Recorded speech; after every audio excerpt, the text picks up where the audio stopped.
This video was compiled using information which was made public via news or government agencies and is intended to honor the lives of those who met an unimaginable fate and also bring awareness to the unjust behaviors in our communities. On Saturday, February 6, 2022, around 7:30 p.m., emergency services received a call from Derrick Coles, and he informed them that a child had stopped breathing. San Antonio Police Department officers then responded to the Woodland Ridge Apartment on the 7,000 block of Werzack Road, where they found 12-year-old Danilo Coles passed out and unresponsive. First responders tried to resuscitate the child before they took him to the University Hospital. After a series of medical examinations, several suspicious injuries were noted on the victim. Doctors told police the injuries were not consistent with someone falling in the shower, including severe injuries to his buttocks where the skin was hanging off, internal stomach bleeding, and ripping marks on his torso and legs. Furthermore, the preteen had no brain activity. Unfortunately, around 10:30 p.m. that same night, 12-year-old Danilo Coles was pronounced dead. 32-year-old Derrick Coles and his 27-year-old partner, Capri Cheatham, were taken to the San Antonio Police Department for further questioning.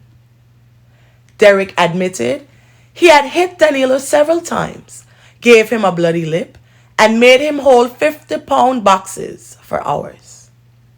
An arrest affidavit stated that after the shower, Derrick demanded that the boy do push-ups, but the victim was unable to do so and ended up passing out. Cheatham said Coles woke the child up around 11 a.m.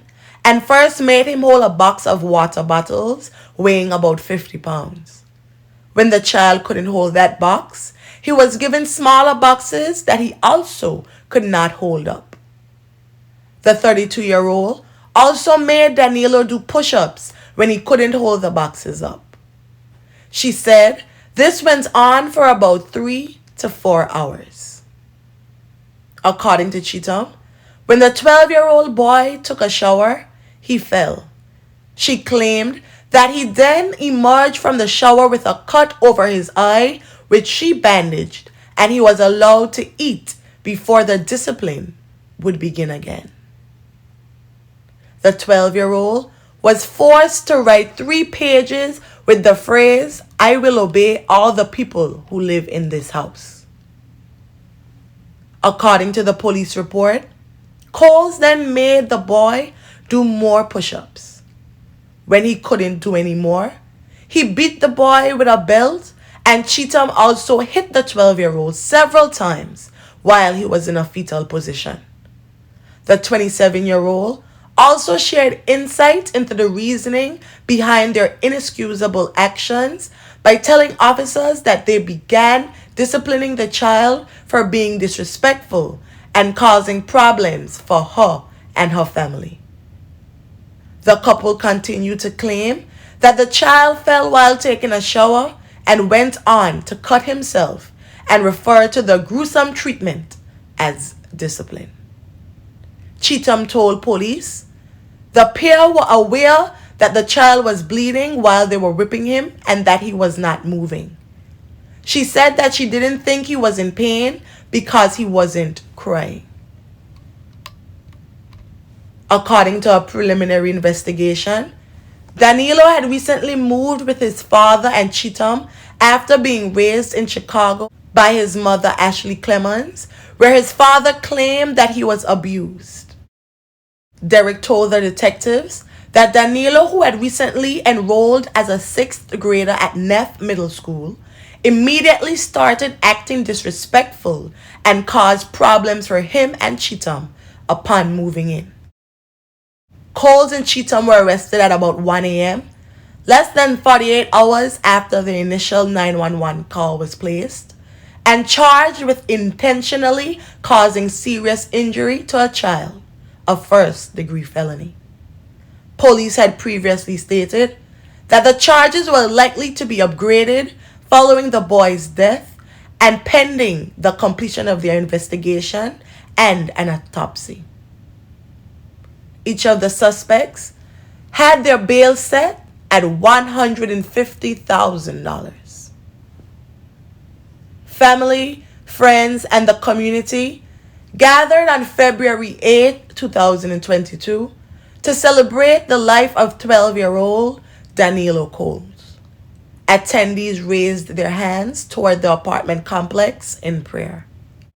It's a little closer to home knowing that it's right across the street. I couldn't imagine being in the parents' shoes and just knowing that that was the extent of what had to happen.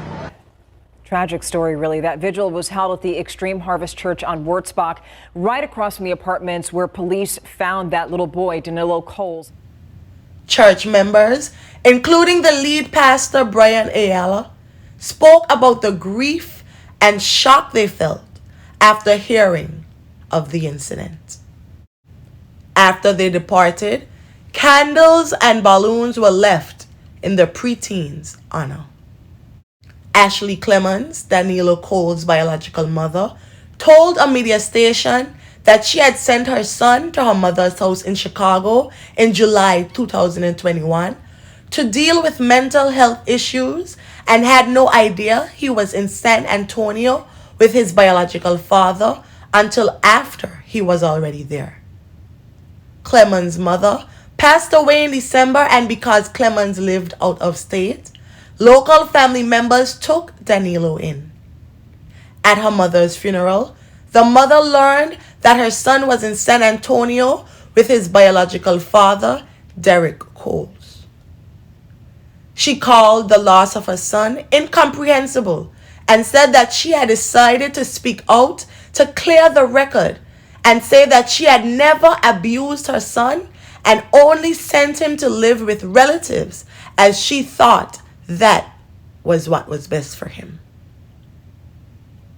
2 days later, Derrick Coles' mother, the child's paternal grandmother, Tawanda Coles, told media sources that she was heartbroken and had no idea her grandson, Danilo Coles, was in San Antonio or in danger.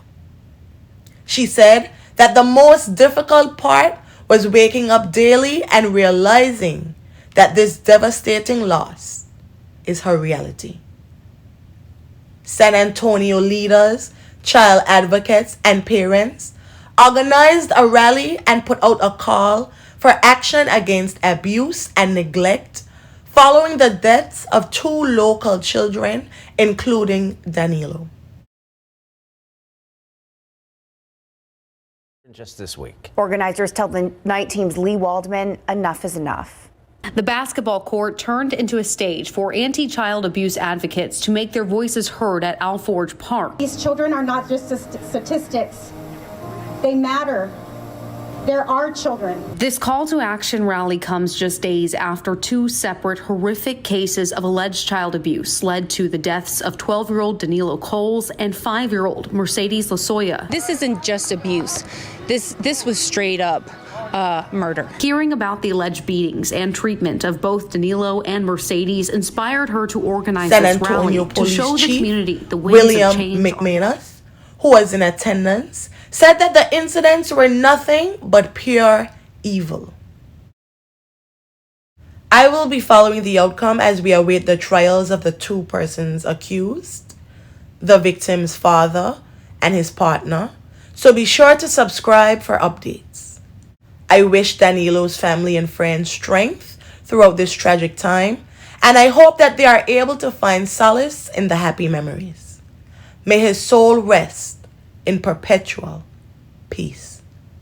Thank you.